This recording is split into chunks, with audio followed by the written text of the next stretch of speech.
Bienvenue à votre édition dominicale de cette semaine dans l'Audrey, la première du mois d'août, soit le 3 août, en route vers la rentrée scolaire qui se fera sous peu pour le cégep et par la suite pour les écoles primaires et secondaires. On vous parle justement de différents événements, différentes activités qui ont eu lieu dans la région, entre autres le programme Bouge Plus, donc une possibilité de faire bouger les gens de la région avec du prêt gratuit d'équipements sportifs. C'est une initiative de CJE en partenariat avec Desjardins et la ville de Berthier. On vous parle encore d'un été à la chapelle avec une présentation du groupe qui a fait la prestation au Cénacle, soit les Milanises, et avec aussi Anne Billy qui va être l'artiste invitée pour les expositions au mois de août 2025. On parle de Guerre au feu, donc une initiative de la Sopfeu pour inciter les jeunes à faire de la prévention en forêt pour éviter les feux de forêt. Un rappel des tirs de tracteurs qui a eu lieu la semaine dernière, un événement qui a été fort couru par la population dans la région de Berthierville. Entre autres aussi, on a parlé avec Gabriel HB, donc Gabriel Arnois-Blouin, qui fait partie du groupe d'artistes qui sont regroupés sous le titre de Ondulation, une présentation du Musée d'art de Joliette. Et ensuite, nous avons la dernière entrevue avec Renaud Loranger qui nous parle encore des activités du Festival La Naudière. On espère que vous avez apprécié votre semaine. On vous rappelle que nous sommes présents à tous les jours, du lundi au vendredi, avec un bulletin de nouvelles complet à compter de 18 h. Sur ce, bonne écoute.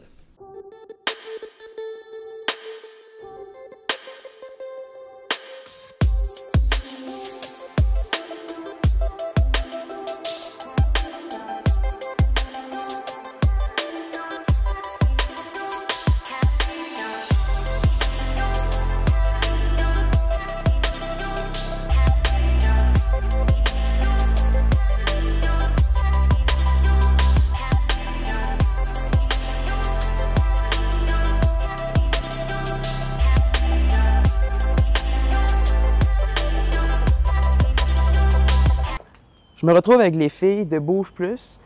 Parlez-nous d'un peu plus de Bouge Plus, les horaires, etc. En fait, Bouge Plus, c'est du prêt d'équipement sportif. Fait que les gens peuvent venir ici, c'est gratuit, puis ils repartent avec, puis à la fin de la journée, ils viennent nous leur donner. Puis, est-ce que c'est ouvert tous les jours? On est ouvert 7 jours sur 7.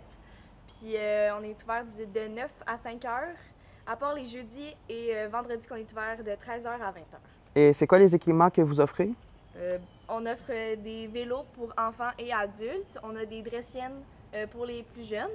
On va aussi recevoir des remorques pour mettre en arrière des vélos pour mettre les enfants. Ouais. On a des raquettes de tennis, ping-pong et pickleball. Ouais. Puis c'est pas mal ça.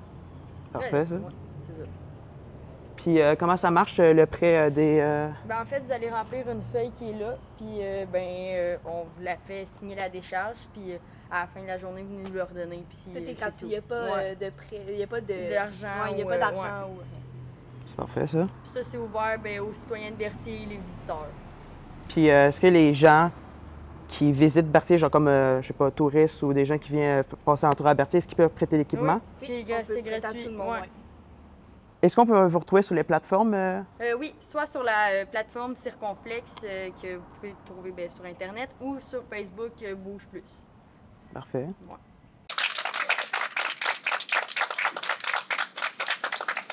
Bonjour, je m'appelle Anne-Ève, je fais partie de la jeune coop. Dans notre jeune coop, il y a Oli qui est sur la route depuis 3 ans. Et la nouveauté de cette année, la centrale Bouge Plus. L'équipe qui me suit derrière moi sont entre autres mes coéquipiers Charlie, Emeric, qui font partie de Bouge Plus, et Merveille, Jérémy et Vincent de la remorque Oli. Nous avons tous le même but, faire bouger les gens en leur offrant un prêt d'équipement gratuit. Nous offrons comme équipement des vélos, des raquettes, des dressiennes, des trottinettes et plein d'autres. Nous sommes divisés en comités pour nous administrer nos tâches à faire, qui nous sont appropriées, comme entre autres le comité de communication, de créativité et de marketing. L'objectif de ce comité est de promouvoir des activités de la coop. stimuler la créativité visuelle et assurer une visibilité sur les réseaux et dans la communauté. Pour le comité logistique, administratif et relations, celui-ci aide à s'assurer que la coop fonctionne de façon fluide sur le plan matériel, administratif et organisationnel. Afin, le comité animation et service client est comme objectif de créer une expérience dynamique et sécuritaire pour les jeunes et clients, tout en valorisant le leadership et l'écoute. Tous ensemble, nous avons pu nous offrir un horaire de 7 jours semaine jusqu'au 17 août, ouvert les fins de semaine jusqu'à l'Action de grâce. Venez bouger en grand nombre. Beaucoup de personnes ne connaissent pas l'organisme Loisirs Sport Lanaudière, c'est méconnu dans la région.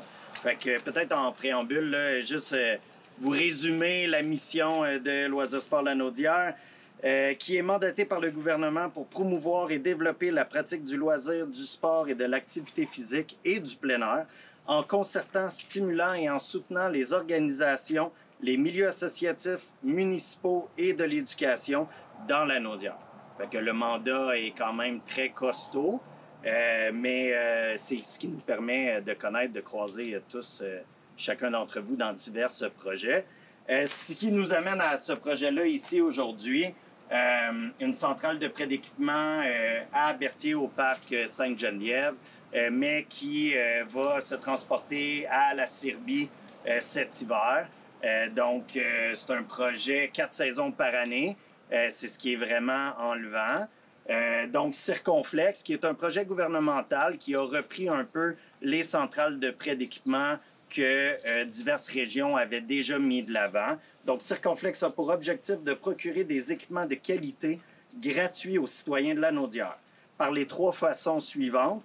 Les prêts mobiles, dont on a la remorque Oli ici là, qui parcourt des centaines et des centaines de kilomètres dans l'été, au courant aussi de la période scolaire, dans le but d'initier des diverses communautés à pouvoir s'initier au sport à roulettes.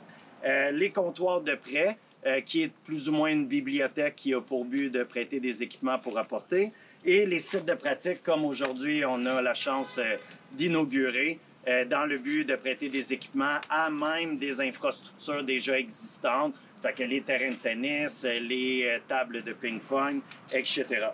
À l'aide de ces partenaires, au travers de la Lanaudière, tels qu'on a la chance là, avec le CGE d'Autrey-Joliette et de la ville de Berthier, les organismes, les milieux associatifs, municipaux et scolaires déploient les équipements dans le territoire de la Lanaudière, qui est immense. Donc, encore là, le défi est quand même très grand.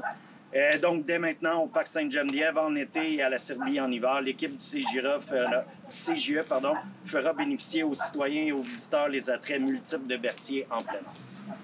Voilà. C'est drôle en tant que président de la Corporation Impact. Je suis aussi DG du Carrefour, je le sens toi. C'est quoi la Corporation Impact? C'est une bonne manière de le dire. L'idée, c'est une corporation qui a été créée par nous, par le Carrefour, pour vraiment pousser l'entrepreneuriat jeunesse à un autre niveau. Fait qu'on croit à l'entrepreneuriat jeunesse, mais au-delà de faire des petites activités pour montrer l'entrepreneuriat, l'idée d'Impact, c'est d'amener des vraies situations, des vraies entreprises, pour que les jeunes gèrent vraiment des entreprises réelles, avec des vrais clients, des vraies plaintes de clients, des vrais clients heureux, puis des vraies activités finalement. Fait que donc, on a déjà parti ça avant à Matawini, puis depuis ça là, on a ramené ça dans d'Autrey-Joliette. On est maintenant à la 3e année d'Impact CJA. Les 2 premières années, on a eu Oli, qu'on a parlé tantôt, qui était la centrale, dans le fond, de prêt d'équipement roulis-roulant. Donc, on a fait 2 ans où on s'est promené. La 3e année, on se promène encore. Et là, la nouveauté, 3e année, comme on vient de parler, c'est la centrale de prêt qui est maintenant ici à Berthier et cet hiver, qui va être à la Serbie aussi. Donc, pour nous, c'est ça, c'est important, l'entrepreneuriat. Souvent, les jeunes, pour nous, c'est un levier de persévérance scolaire, c'est un levier d'apprentissage qui est important. Ce qu'ils vont découvrir cet été, ils ne découvriront pas nécessairement dans un job normal. Ils vont avoir plus d'autonomie, ces choses-là. Donc, pour nous, c'est important. L'idée, c'est qu'on a un autre projet qui s'appelle Boomerang. Le projet Boomerang qui est dans le fond au-dessus du projet Oli. Dans le fond, c'est pendant l'année scolaire, on a un intervenant qui est à l'école puis qui va travailler un petit peu en amont ces projets-là. Donc, autant c'est ça qui nous permet d'avoir Oli l'été, qui nous permet d'avoir la centrale de prêt à la Serbie aussi l'hiver. Fait que donc, on est vraiment en persévérance scolaire vraiment dans cette optique-là. Puis on a des gens qui disent, moi, je viens à l'école parce que j'ai ce projet-là, au-delà d'aller à l'école pour le français-maths. C'est le fun, français-maths, hein? Oh, non, c'est ça, c'est en plein ça. Donc, mais c'est le fun de faire des projets entrepreneuriales? Oui, pas mal plus. Hein? Fait que c'est un peu les deux, mais ça permet de faire du français-maths parce que pour faire des projets entrepreneuriales dans votre vie, il va falloir que vous ayez votre français et votre maths, malheureusement. Donc, mais ça permet à ces jeunes-là de dire, ben, ça m'incite à venir à l'école un petit peu plus.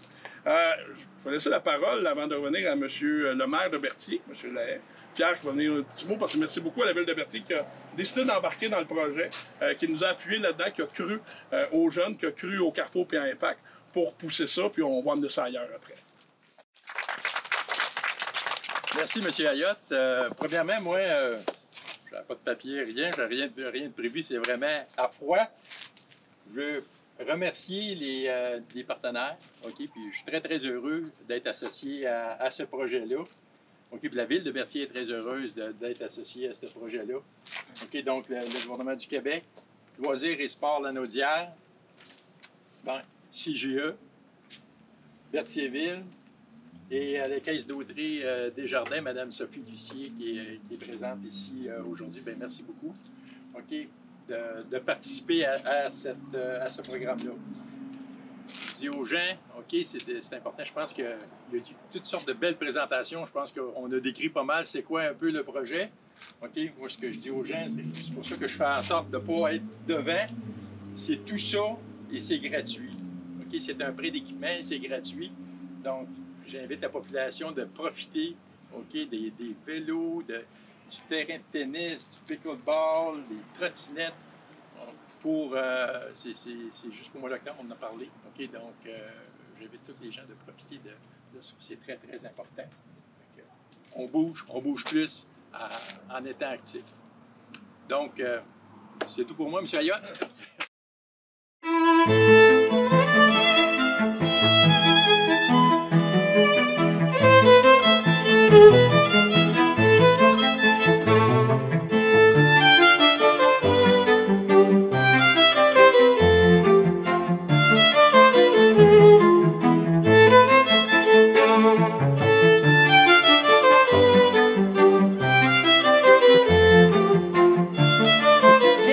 Cette nouvelle capsule de l'été à la Chapelle.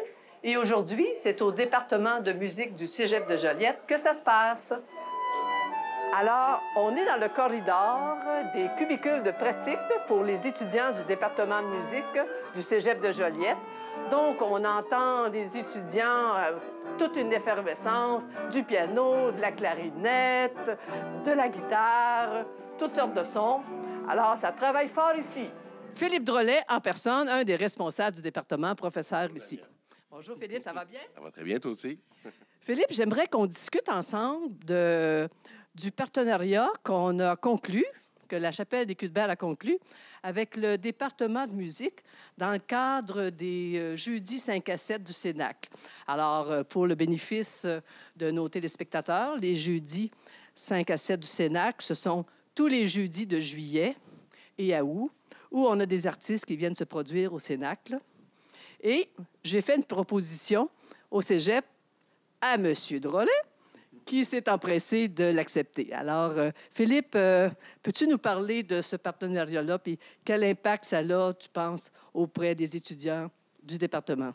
Bien, en fait, moi, j'ai été très emballé du projet parce que ça permet à des étudiants d'avoir une scène, d'avoir une belle soirée. On va espérer qu'il fait beau, ça a l'air qu'il annonce déjà beau, d'avoir une scène puis d'avoir une opportunité de présenter des projets, puis pas nécessairement des projets dans des cours, des projets qui ont monté eux-mêmes, par exemple des projets de cégep en spectacle ou tout ça. Donc, nous, on a été un partenaire. On a fait un peu la sélection artistique aussi de tout ça avec les dossiers qui ont été reçus et on a transmis à nos étudiants. Donc, c'est vraiment le fun parce les deux ont bénéficié de ça, les étudiants aussi. Donc, c'est vraiment génial. Un beau partenariat.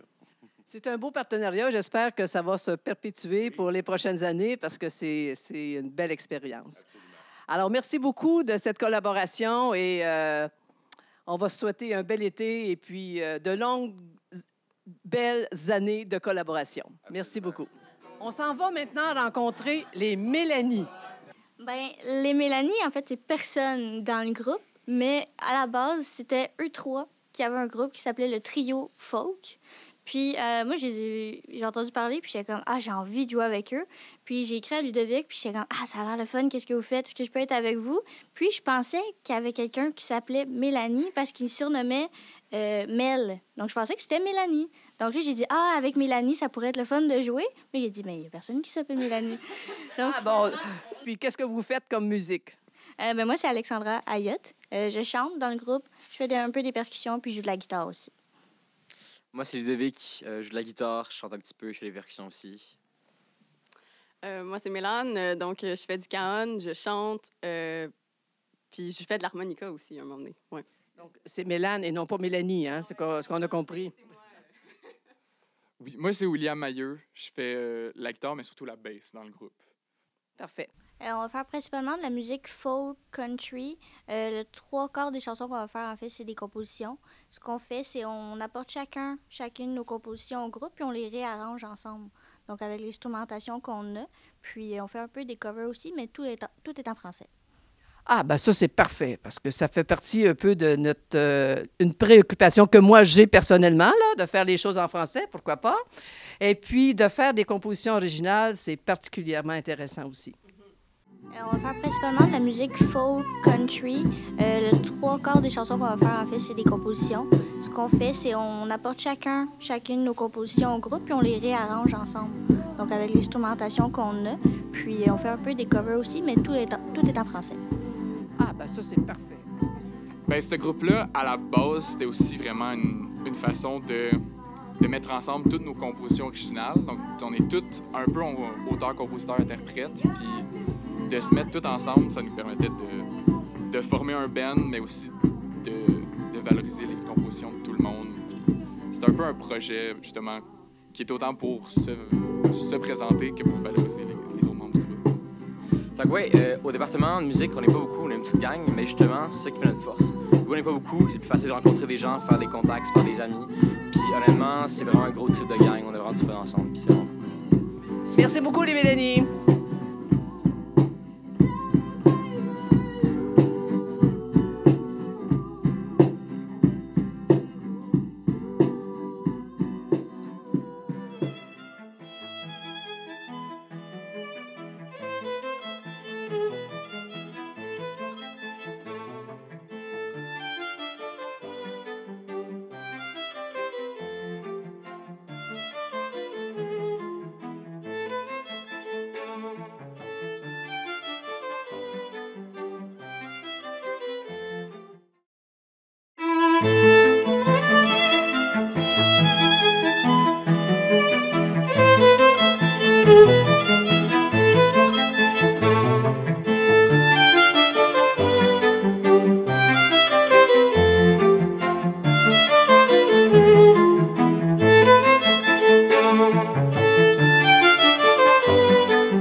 Anne Billy à la Chapelle, qui est l'artiste qui exposera au mois d'août son exposition « Je, Jean-Marc, j'étais ».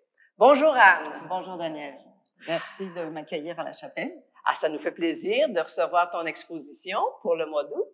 Maintenant, Anne Billy, on aimerait en connaître davantage sur cet artiste. Peux-tu nous décrire un peu qui tu es, quel est ton parcours artistique? Oui, avec plaisir. Alors, moi, j'ai gradué de l'Université Concordia en 82 et tout de suite après, je suis partie en Italie. J'ai fait beaucoup de gravures là-bas. En fait, je venais de graduer en Beaux-Arts. J'avais fait des lithographies à Concordia avec Bob Bigelow.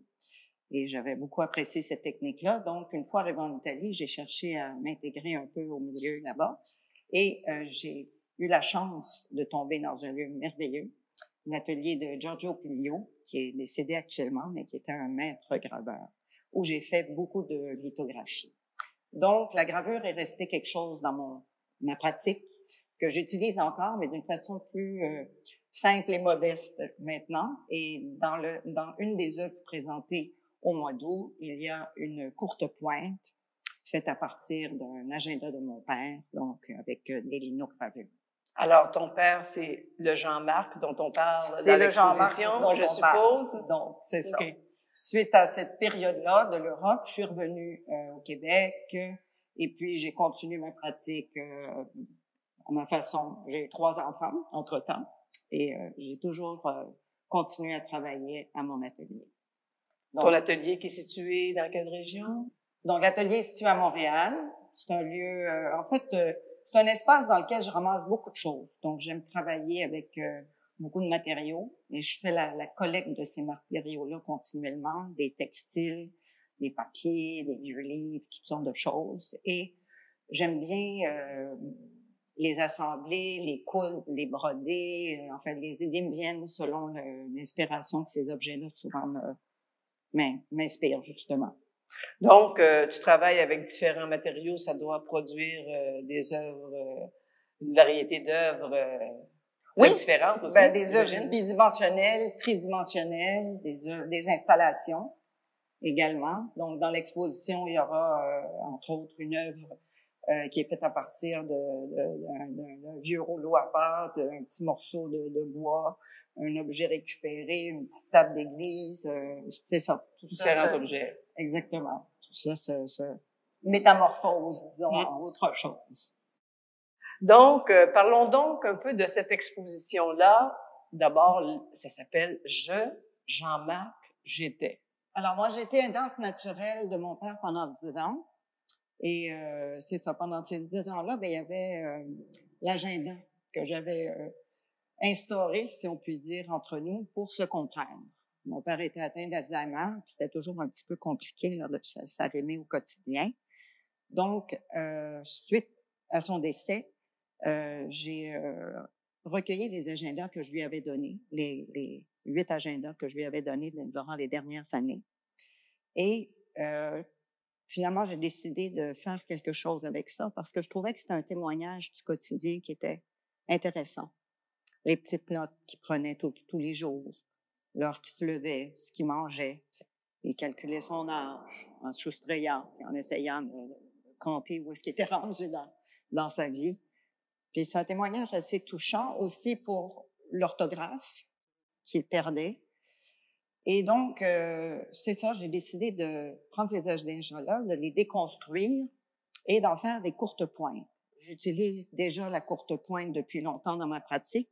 J'ai fait d'autres œuvres avec des courtes pointes en tissu, dans d'autres contextes. Alors là, l'idée m'est venue avec l'agenda de faire une courte pointe. Et j'ai cousu les pages avec des fils ballants qui évoquent les couleurs de la nature. Comme on parle d'année, c'est un agenda, je me suis dit, ben, pour rythmer la minutie du travail et la longueur de l'exécution, je vais mettre en couleur les mois de l'année. Donc, quand c'est l'automne, il y a des fils rouges, oranges, jaunes, etc. L'hiver, c'est blanc. Printemps, c'est vert, etc. Donc, ça amène, on va dire, une certaine vibration à l'œuvre.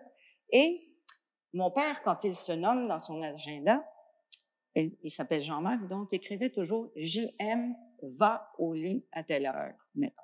Il parle de lui à la 3e personne. Donc, à chaque fois qu'il se nomme lui-même dans son agenda, j'ai imprimé une petite gravure de lui sur la page. Donc, il y a des pages où il ne se nomme pas, il y a des pages où il se nomme 3 fois.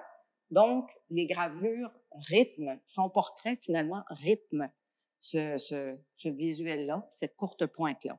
Donc, il y a 2 courtes pointes qui seront présentées, une avec des gravures, l'autre, c'est le Jean-Marc qui est encerclé d'une petite ficelle rouge, comme si on avait un cercle au stylo sur les petits Jean-Marc. Alors, Jean-Marc, lui, parle de lui à la 3e personne, mais toi, tu parles de lui à la 1re personne avec le « je » et le « j'étais ». C'est vrai, oui, tout à fait. Puis j'aimais ça. En fait, c'est une façon de rester ensemble aussi. Alors, il y a 2 autres œuvres avec des agendas qui sont tridimensionnels, pardon, et qui se déroulent sur le plancher ou qui sont tout attachés en un petit paquet, comme un labyrinthe, en fait. Un peu comme la mémoire peut être aussi, parce qu'avec la confusion de la mémoire, c'est toujours un peu difficile de sortir de ce circuit-là. Oui, c'est une sorte de labyrinthe. Une sorte de métaphore de sa situation. À cela s'ajoute aussi 2 autres œuvres qui s'appellent « Prendre par la main », dans lesquelles, en fait, j'ai pris ses mains j'avais photographié ses mains. Je trouvais très intéressante. Ben, j'aime beaucoup la symbolique des mains. Et je les ai utilisées, en fait, pour les ancrer sur des pages de l'encyclopédie qui est. L'encyclopédie qui est, c'est un document que j'ai trouvé dans ses affaires. Il y avait peu de livres de chez anciens, mais c'est son livre d'université, de chimie générale. Je me suis demandé pourquoi il avait gardé celui-là en particulier. C'est un livre intéressant, c'est plein de petits graphiques avec des petits pêcheurs. Alors, j'ai ancré ces mains qui manipulent ces objets-là et qui font des solutions chimiques improbables. Donc, de l'alchimie, quoi. Oui, voilà. Donc, il y a 2 œuvres aussi qui sont à partir de documents, disons, qui lui ont appartenu, et un portrait de lui, finalement, qui est un papier perforé. Donc, c'est un grand papier, papier japonais. J'aime bien la finesse des beaux papiers. Et j'ai utilisé un papier japonais pour, en fait, faire un portrait de lui où il tient sa tête dans ses mains et il se regarde. Mais l'exposition qui va être ici à la Chapelle des Cuthbert au mois d'août, c'est Ces trois œuvres-là. Ces 3 œuvres-là qui vont être exposées ici. Il y a 4 œuvres d'agenda. Il y a 4 agendas, donc 4 œuvres. Il y a 2 œuvres des mains de l'encyclopédie qui est et le grand portrait de lui, en fait, plein pied, là, de ce papier-là qui est perforé. Donc, il n'y a aucune matière sur le papier, puisqu'il est simplement perforé.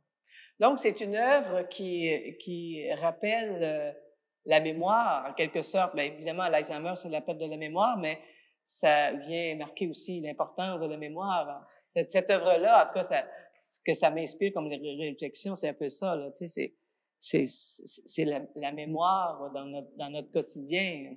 Oui, la mémoire de quelqu'un, la mémoire dans notre quotidien et ce que représente la mémoire. En fait, on la prend pour acquis. Cette mémoire-là, quand elle nous fait pas défaut, mais le mot mémoire évoque beaucoup de choses. La mémoire de quelqu'un, la mémoire des histoires, puis les objets sont symboliques de tout ça aussi. Donc, c'est comme une idée de rassembler tout ça, puis d'en faire un nouveau langage, d'exprimer ça d'une autre façon. Oui, puis en allant chercher aussi, parce qu'évidemment, tu parles de la mémoire de ton père, donc c'est quelque chose de très intime pour toi aussi, je présume. Oui.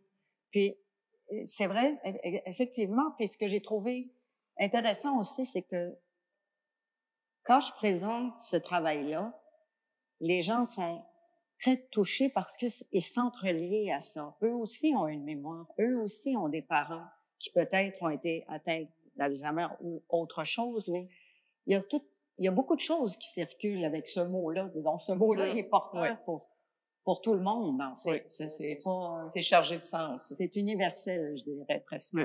Donc, Anne, tu vas nous présenter ton exposition ici à la Chapelle durant tout le mois d'août et le vernissage va se tenir le 7 août, jeudi 7 août, à compter de 17h, suivi à 18h d'un de nos jeudis 5 à 7 du Cénacle.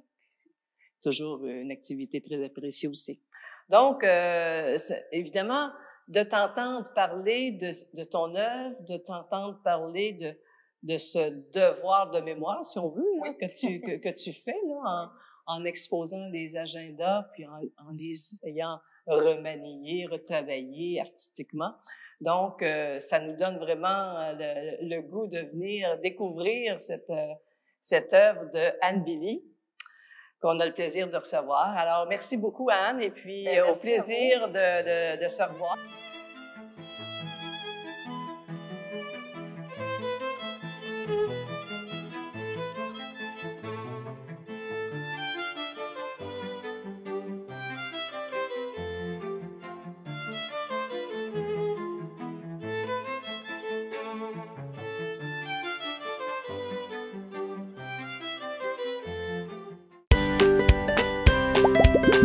Coucou mes petits protecteurs de la forêt, vous me reconnaissez? C'est moi, Garofeu le Tamia, agent spécial à la prévention des feux de forêt. Moi et ma grande amie Trolline, gardienne de la forêt, on a joué toute la journée et je commence à avoir les yeux qui ferment tout seuls. Ouf, ouf, oui. Ouf, oui, moi aussi, Garofeu, je me sens fatiguée. Et ça me donne envie de vous raconter une histoire que ma maman troll me racontait avant d'aller dormir. Et regarde, je t'ai même apporté une couverture pour te mettre confortable. Vous pouvez le faire aussi à la maison ou à la garderie. Je vous encourage à vous mettre confortablement. À fermer les yeux même, si vous voulez vous imaginer l'histoire que je vais vous raconter. Vous êtes confortable? Garofeu, tu connais l'histoire de Lulu la Luciole? Non, mais les amis et moi avons très hâte de la connaître. Mais tout d'abord, savez-vous ce que c'est une luciole? C'est un insecte qui fait de la lumière, alors on peut le voir voler dans la nuit. On appelle même ça une mouche à feu. Alors l'histoire que je vais vous raconter, c'est celle de Lulu, une luciole vraiment courageuse. Et son plus grand rêve, c'était de travailler avec le plus grand aventurier du monde. Et il habitait juste à côté de chez elle. Et elle lui avait offert souvent son aide, mais il disait toujours non. Ah bon? Mais pourquoi? C'est que il utilisait toujours sa lanterne porte-bonheur. Il disait que les flammes de sa chandelle éclairaient bien mieux qu'une luciole. Alors, un soir, l'aventurier a trouvé une carte secrète qui indiquait le chemin vers un incroyable trésor qui était recherché depuis des millions d'années. Il fallait faire vite et de nuit pour pas que les gens se rendent compte. Mais ce qui s'est passé ce soir-là, c'est que, il faisait très chaud et sec et il s'est levé un grand vent. Et c'était trop dangereux de s'aventurer avec sa lanterne. Le vent aurait pu souffler une flamme et on aurait pu créer un feu de forêt. Mais voici l'idée que notre Lulu a eue. Si je n'éclaire pas assez toute seule, peut-être qu'à plusieurs, on pourra illuminer encore plus que la lanterne. Alors elle a volé plus vite que l'éclair.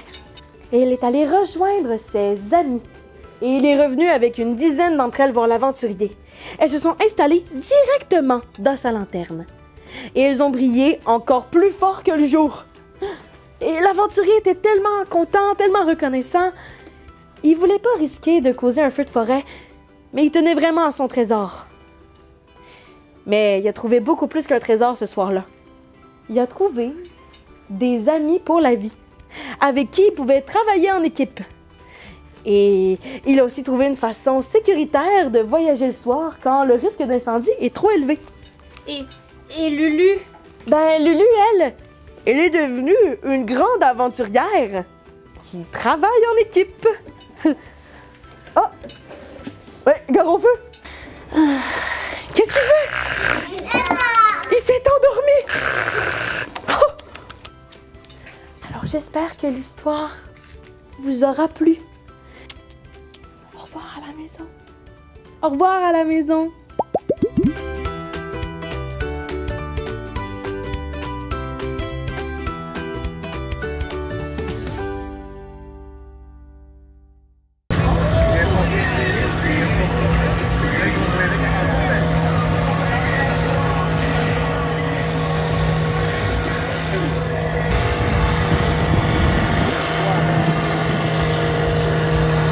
Ça va bien, mon monsieur, ici? On vient de passer le 300 pieds facile, là.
de Gabrielle Arnois-Blouin, c'est bien ça, je me trompe pas. Bonsoir, bonjour. On est entre les deux, on est au Crépuscule. On est présent aujourd'hui au Festival Mémoire et Racines et tu as une raison particulière pourquoi tu es là, parce que tu es un artiste en art sonore, mais là, tu as combiné art sonore et art visuel. Peux-tu nous parler un petit peu de ton projet? Tu me disais que ça a commencé l'an dernier, mais c'est quoi là, la préface, la prémisse de tout ça? Là? Bien, l'idée, c'est de présenter des œuvres audiovisuelles dans l'espace public, à l'extérieur. Donc, pour faire ça, on utilise le vidéo mapping. Donc, on projette directement sur des surfaces qui sont déjà dans nos environnements. Donc, l'an dernier, j'ai présenté sur la place Bourget, sur la place du marché. Il y a un grand mur à côté des œuvres Atikamekw. Puis cette année, au Festival Mémoire et Racines, on projette sur la surface du centre, puis sur des arbres aussi. C'est des surfaces très différentes, donc ça a mérité qu'on repense le projet, mais c'était prévu, c'est ça, qu'on adapte puis qu'on continue le projet selon les environnements dans lesquels on allait se retrouver. Tu es plus spécialiste en art sonore, donc en présentation des environnements, sûrement qu'est-ce qu'on entend, de la musique, des choses comme ça. Mettre des images avec ça, c'était un autre défi. Tu étais associé avec un autre artiste, mais n'empêche que toi, ta vision de qu'est-ce que tu présentes comme musique, il faut que ça corresponde à qu'est-ce qu'on voit en image ou qu'on ait une inspiration, là. Oui, c'est ça. C'est la première fois que j'osais prendre la caméra moi-même dans le cadre d'un projet.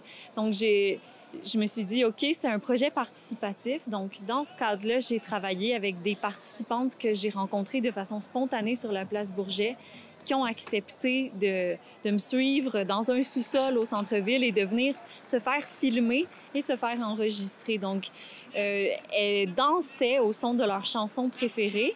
Puis moi, on envoyait de la lumière d'un projecteur directement sur leur corps et je filmais leur ombre au mur. Puis ensuite, elles chantaient avec des écouteurs sur les oreilles avec une longue réverbération, ce qui avait pour effet de ralentir un peu peut-être la cadence avec laquelle on chante en général quand on a un long écho, puis de se rencontrer soi-même. C'était un peu ça l'idée, c'était danser avec sa propre ombre et chanter avec son propre écho. Donc, à partir de cette matière-là, donc des images que j'ai tournées, comme je disais, pour la première fois, puis du son que j'ai récolté, j'ai créé la base de l'œuvre qui est présentée à Mémoire et Racines. Ça s'appelle « Je m'attends toujours à quelque chose ».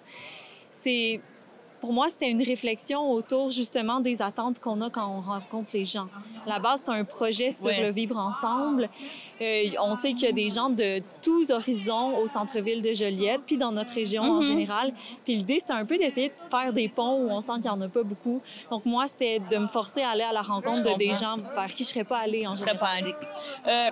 Je vais te poser, t'es satisfaite du résultat? Oui, sûrement. Mais comment tu as vécu ça de toute l'amalgame? Puis qu'est-ce que ça t'a apporté comme artiste, justement, de prendre ces consciences-là? Comme tu viens de me parler, créer des ponts. On est conscient que dans le centre-ville, il y a beaucoup d'enjeux, on va dire le thème comme ça, là, avec l'itinérance, avec plein de gens et tout. C'est ce que tu penses que tu as créé les ponts que tu voulais créer? D'une façon, oui. Des fois, on a des idées, on ne sait pas comment ils vont se matérialiser. Il y a des projets où des fois, on est déçus, on pense qu'on a une bonne idée, mais concrètement, ça ne se manifeste pas. Mais dans le contexte de cette création-là, ça a vraiment fonctionné aussi bien que ce que j'aurais pu rêver, en fait. Donc, j'ai trouvé des gens déjà qui ont accepté de me suivre. C'était un peu incroyable. Puis après, par exemple, il y en a une, Valérie Hébert, qui est venue assister à plusieurs des représentations, qui est venue au festival hier et assister avec moi, qui a un super esprit critique et sensible, avec qui j'ai beaucoup partagé, dans le fond, ce projet-là. Donc, j'aurais pas pensé qu'une participante que je rencontrerais comme ça en 2 secondes, qui était dans une journée vraiment intense et difficile pour elle, elle était pas dans un état facile cette journée-là, Valérie, mais quand même, on s'est trouvés de plus en plus à travers ce projet-là. Fait que c'est spécial parce que, comme vous avez dit, moi, j'ai grandi pas loin de Joliette. Je suis allée à l'école au centre-ville de Joliette, au secondaire. Donc, c'est aussi... C'est touchant d'une façon où c'est des choses qui sont sensibles, tu sais, de rencontrer, c'est ça, des personnes qui me ressemblent finalement, sais, à la fin, elles me disent leur nom, puis je me dis, OK, on pourrait être meilleures amies. Là, si on n'était pas séparés par des contextes sociaux, il n'y a pas de raison qu'on ne se comprenne pas puis qu'on se connaisse pas. Oui, c'est ça, je comprends très bien. Là, je vais te parler en termes de défis, oui, sur une surface qui n'est pas nécessairement plane et droite, mais c'est un mur, versus un arbre. Tantôt, tu me parlais que l'arbre est plus foncé. C'était quoi ton plus gros défi entre les deux? L'arbre ou le mur, la façade du centre? Je dirais que pour moi, c'était de combiner les deux qui était un défi. J'avais pensé d'abord cette œuvre-là vraiment pour une surface unique, assez blanche, simple, un genre de rectangle. Je suis pas habituée, c'est ça, à travailler l'image moi-même, donc je pense que j'avais une vision plus simple de ce que je voulais présenter. Donc là, ça a été vraiment une exigence de dire, attends, là, j'ai des triangles. Comment je peux transcender les surfaces qui me sont proposées pour passer le message que j'ai envie de passer? Parce que j'avais pas juste envie de mettre en valeur le bâtiment ou l'arbre. Au fond, j'ai un message, tu sais, j'ai un concept, je me sens responsable de ce que ces personnes-là m'ont livré aussi, puis j'ai envie de l'amener ici, puis que ça puisse être reçu. Donc ça, c'était plus difficile. Après, on a utilisé l'arbre d'une façon plus abstraite, parce que dans un feuillage comme ça, il y a des trous, ça bouge, c'est foncé, donc c'est difficile de percevoir des choses très claires. Mais on l'a utilisé, c'est ça, de façon plus ambiante, avec Emma Forgue, avec qui j'ai travaillé. On a travaillé peut-être des petites structures avec des petits points. On voit un peu, c'est même... On dirait que c'est l'ombre des ombres qu'on voit sur la surface. Puis sur le mur, qu'il y a quand même, on voit, il y a de la vigne aussi, ou en tout cas des arbustes qui grimpent. Donc, il y a plein de choses quand même, des angles particuliers. C'est-à-dire, est-ce que je suis capable de retrouver les corps sur ces surfaces-là? Est-ce que ça fonctionne? Je peux même pas vous le dire. Je suis pas 100% certaine. Mais ce que je sais, c'est qu'on a fait vraiment de notre mieux pour adapter le projet à ça. Puis je pense que les gens... même s'ils ne comprennent pas nécessairement ce qui était mon objectif total, je pense qu'il y a un spectacle ce soir tous les cas. Dans tous les cas. Hier soir, c'était comme la première de ce nouveau spectacle-là. Tu présentais. C'était quoi, justement, la réaction des gens? Tu me parlais de la dame tantôt, mais est-ce que tu as eu d'autres réactions? Les gens ont trouvé ça... Oui, là, je me rends compte, est-ce que j'ai reçu beaucoup? Je pense qu'au début, c'est plus l'équipe qui a reçu les commentaires en direct, mais je pense que les gens appréciaient vraiment la nouveauté au festival, parce que c'est la première fois qu'il y a une œuvre comme ça qui est présentée ici, qu'on fait du vidéomapping à l'extérieur. Donc, c'est toute une nouveauté d'amener ces projets-là au Festival Mémoire et Racines. Ça, c'est vraiment le fruit des belles collaborations à Joliette. Là, avec le Musée d'art et avec tout. Pour l'avenir, est-ce que tu as mis assez l'expérience de faire ça? Tu retournes en art sonore ou tu vas t'essayer justement de combiner les deux? Ça t'a donné une expérience qui dit oui, je serais capable de refaire ça, de reproduire ça? Bien, peut-être pas le même spectacle, mais de refaire un autre projet? Mais clairement, ça a contribué à développer ma sensibilité pour l'image puis ma compréhension des exigences derrière ce travail-là, parce que c'est une chose de dire « Ah, je veux ça », mais là, de voir de l'intérieur ce que ça exige, de travailler avec les logiciels, d'être assise à côté des artistes pendant qu'on travaille ensemble, c'est sûr que j'ai vu... des fois, moi, j'ai l'impression que quelque chose que je demande va être simple, mais en fait, il y a tout un gros processus derrière ça, donc ça m'a un peu ouvert les coulisses encore plus de ce monde-là, surtout du monde de la 3D puis de la projection. Mais moi, c'est quelque chose qui me touche beaucoup, l'art visuel en général. Donc, je souhaite juste que des projets comme ça me permettent de me rapprocher encore plus de cette forme d'expression. Félicitations, puis on va regarder ça. L'annonceur s'en vient. Merci. On va présenter ça. Merci. Renaud, on est déjà rendu à la fin. C'est pas drôle. tu dis... Le festival, non, je ris pas. C'est pas drôle. C'est toujours triste de dire triste. de fermer le rideau sur toujours des belles idées, des belles idées. Et tantôt, tu en parlais avec la 4e fin de semaine. C'est comme l'entrée subtile en matière, toujours de Yannick Nézet-Séguin, qui vient toujours par tradition. Maintenant, tu l'as convaincu à devenir au festival. Peux-tu nous parler un petit peu de ce fin de semaine-là? Bien, évidemment, parce que là, c'est vraiment une conclusion en apothéose. Hein? On se souviendra peut-être d'Aïda de Verdi l'été dernier. Et ça fait plusieurs années qu'on travaillait là-dessus avec Yannick, de vraiment lui donner la chance de diriger un opéra chaque été au festival, avant de le faire à New York, avant de le faire au Metropolitan. C'est important, ça.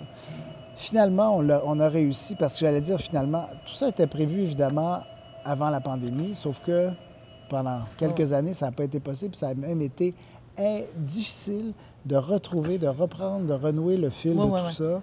On a réussi avec Aïda l'été dernier et là, on en remet cette année avec Tristan et Isolde de Wagner en conclusion du festival le 3 août avec une distribution vocale de classe mondiale, une espèce d'avant-première donc du Metropolitan à New York avec Yannick, chez nous à l'amphithéâtre. Évidemment, c'est incontournable, je n'ai pas besoin de vous le dire. Mais ce qui est passionnant, c'est que dans cette fin de semaine-là, on a aussi le retour de Kent Nagano. Oui, c'est ça qui est... Voilà. C'est une trilogie cette année. Parce que Kent est vraiment un grand ami du festival, évidemment. Bon, ça a été quelqu'un d'extrêmement important dans la musique chez nous, 15 années, 16 années à l'OSM. Et là, de le retrouver ici pour 2 concerts avec l'OSM, c'est très beau, c'est très symbolique aussi. Donc, 3e symphonie de Brahms, 9e symphonie de Schubert, la grande de Schubert, symphonie concertante de Mozart avec 2 jeunes solistes musiciens extraordinaires, Veronica Eberl et Timothy Rideout. Que dire de plus? C'est vraiment la conclusion rêvée pour notre festival cette année. Je vais te poser une question peut-être plus technique, par curiosité. Mais tu sais, l'OSM, ça fait quoi, 2 ans, 3 ans qu'il est avec Pagliari?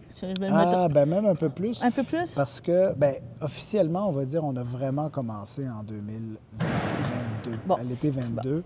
Sauf que Raphaël, certains se souviendront que Raphaël était venu diriger l'OSM ici même à l'été 2019. Et je pense pas me tromper en disant que c'est le concert qui a scellé le contrat. Sa venue après ça comme directeur musical. Ma curiosité, je vais t'expliquer ce que où j'en venir. Dans le sens que pour un orchestre, ils sont habitués avec Pagliari, revenir dans un certain sens dans tes pantoufles avec Nagano, mais ça demande quand même une adaptation. Je pense que qu'est-ce qui fait la magie de l'OM, c'est vraiment que Yannick est là encore depuis le début. Il l'a forgé à son image et il y a un contrat qui est quand même encore beaucoup prolongé, c'est presque à vie. Donc, les musiciens vivent au même rythme. Quand Yannick fait un geste, quand il fait quelque chose, ils comprennent. Tu le vis, là. Mais changer comme ça, revenir de Nagano à passer à Pagliari, est-ce que ça demande un exercice plus difficile pour les musiciens? Difficile, je pense pas, mais ils se nourrissent évidemment. Parce qu'il faut dire qu'ils passent aussi plusieurs chefs invités pendant l'année. Oui, tu as raison. C'est sûr qu'ils ne vont pas avoir des relations aussi développées avec chacun ou chacune qu'avec le directeur musical ou qu'avec un ancien directeur musical. Mais je pense qu'ils se nourrissent vraiment de la variété, de la pluralité, du contact avec un certain nombre de chefs. Puis je dirais, au contraire, je pense que le fait d'avoir eu une relation aussi développée avec quelqu'un comme Kent Nagano, ça va leur permettre de revenir avec lui alors qu'ils travaillent avec quelqu'un d'autre depuis quelques années. Ça enrichit aussi leur travail avec Kent, à mon avis. À ton avis. Donc, on s'entend encore avec une grande finale. L'an dernier, Aïda a été acclamée partout. Je pense qu'il n'a eu que du positif. Il n'a eu que... Donc, on retente le coup. Avec Tristan cette année, tout à fait. Bon, je te remercie beaucoup, Renaud. C'est moi qui te remercie. Puis on reparlera, on fera un post-mortem. Avec grand plaisir. Avec grand plaisir. Votre station de télévision de Berthierville vous invite cordialement à son bingo hebdomadaire télédiffusé tous les samedis matins dès 9h30. Depuis longtemps, les fans de CTRB se divisent le joyeux montant de 600 $ chaque semaine à cette joute de bingo. N'oublions pas non plus le super bingo mensuel d'une cagnotte de 2000 $ que vous pourriez vous partager chaque premier samedi du mois. Un moment de fébrilité qui pourrait devenir payant pour plusieurs d'entre vous. Pour vous procurer ces fameuses cartes de jeu, les dépositaires participants sont à Berthierville, le dépanneur Formule 1, la station-service Armois sur le boulevard Gilles Villeneuve, le marché IGA Extra Famille Mont-d'Or sur la rue Gabrielle Brissette, le marché Métro Boucher sur la rue Notre-Dame et la pharmacie Proxime sur la rue Frontenac. À Saint-Ignace de Loyola, le dépanneur Proxy sur la rue de la Traverse, la boucherie Aldo sur le rang Saint-Michel. C'est donc un rendez-vous hebdomadaire chaque samedi matin à 9h30 sur les ondes de CTRB, votre télévision locale et régionale celle-ci toujours en haute définition. Toute l'équipe de CTRB vous remercie de votre fidélité et vous souhaite bonne chance.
Salut tout le monde, ici Daniel Grenier pour vous parler des télévisions communautaires autonomes. 42 télévisions situées dans 15 régions administratives du Québec. Elles parlent des enjeux locaux et font rayonner les citoyens en leur donnant accès à un média accessible. Je la savais par cœur, celle-là. Ensemble, encourageons les télévisions communautaires autonomes. Oh, ça roule encore? J'ose ma télé communautaire. Salut tout le monde! Ici Daniel Grenier pour vous parler des télévisions communautaires autonomes. Et si ce médium n'était pas là, voici à quoi ressemblerait mon message. Ça aurait pu être beaucoup plus triste si j'avais rajouté cette petite chanson triste. Mais bon, là n'est pas le point. Diversité de contenu, gestion indépendante locale, sans oublier une participation active à la communauté. Ensemble, encourageons les télévisions communautaires autonomes. J'ose ma télé communautaire. Salut tout le monde, ici Daniel Grenier pour vous parler des télévisions communautaires autonomes. Pourquoi? Parce que c'est important et que, même sans l'aide d'un magicien, elle risque de disparaître. Yeah! J'adore les jokes de magie. Je vais continuer. Yes! La première fois que j'ai fait une entrevue à la télévision, c'était à la télévision communautaire des Bois-Francs. Oui, moi et mon groupe d'humour, nous avions fait une entrevue et même 2 sketchs. Bon, là, j'entends des gens dire à la maison « Hey, montre-nous-en un bout, montre-nous-en un bout. » Ah, non. Bon, OK, un petit extrait. Wow. Là, ça va faire m'appeler la police, vous allez avoir une amende. Tu dirais qu'elle apporte des peanuts aussi? Avec des bonnes pistachios! Grâce à cette expérience, j'ai appris que faire de l'humour devant personne, ça rit moins.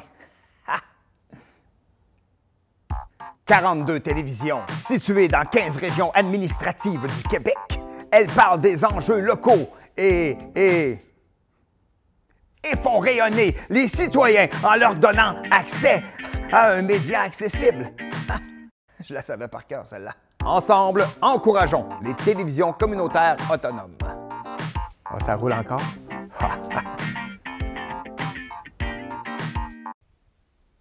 J'ose ma télé communautaire.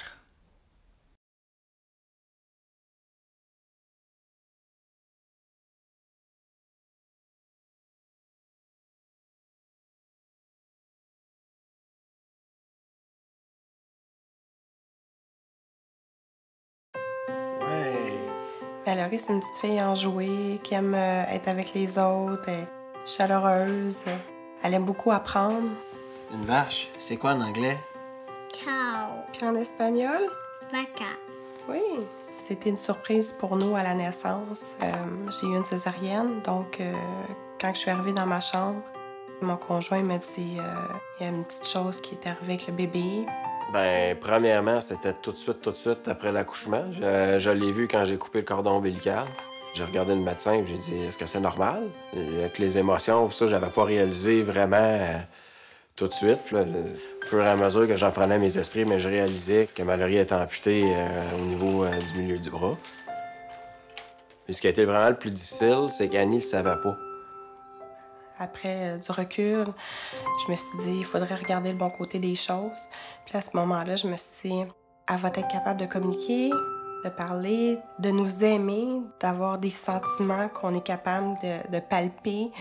C'est une amputation, oui, mais il y a plein d'autres côtés de sa personnalité qui nous montrent qu'il y a plein de belles choses. Donc, avant même que je sois sortie de l'hôpital, Mallory était déjà inscrite au programme des vainqueurs. J'ai dessiné un papillon, 7 belles fleurs. Pourquoi t'as un bras cassé? Je suis née comme ça. À force de participer au séminaire des amputés de guerre, on se sentait de plus en plus à l'aise. Donc, maintenant, elle acceptait plus son amputation. Elle voyait d'autres personnes, d'autres enfants comme elle. Elle disait « Ah, oh, regarde maman, sa prothèse, si elle est belle. Regarde son vélo, il y a une emboîture comme la mienne. » Donc, c'est comme encourageant pour elle de voir que d'autres enfants dans la même situation. Au séminaire, j'ai vu d'autres enfants qui avaient une prothèse pour jouer au hockey, une prothèse pour jouer au golf, une prothèse pour jouer au tennis. Bien, la prothèse de golf que Mallory a d'ailleurs été défrayée par l'Association des amputés de guerre. L'idée du golf vient aussi de Mallory parce que c'est elle qui m'a proposé qu'elle voulait jouer. Puis elle était tout le temps très, très enthousiaste d'aller jouer au mini-pot. Elle adorait ça. Tu vois ici, là, entre les deux bosses que là, le trou est là, pas trop fort, OK? T'es capable. Bien, avec la nouvelle prothèse de golf à Mallory, c'est une activité supplémentaire qu'on peut faire. Ça, c'est vraiment grâce aux amputés de guerre. Oui! Passer du temps avec ma fille, moi, c'était très important. Puis en plus, c'est un sport que j'adore. Mallory est très persévérante. Elle va toujours vouloir continuer jusqu'à temps qu'elle réussisse.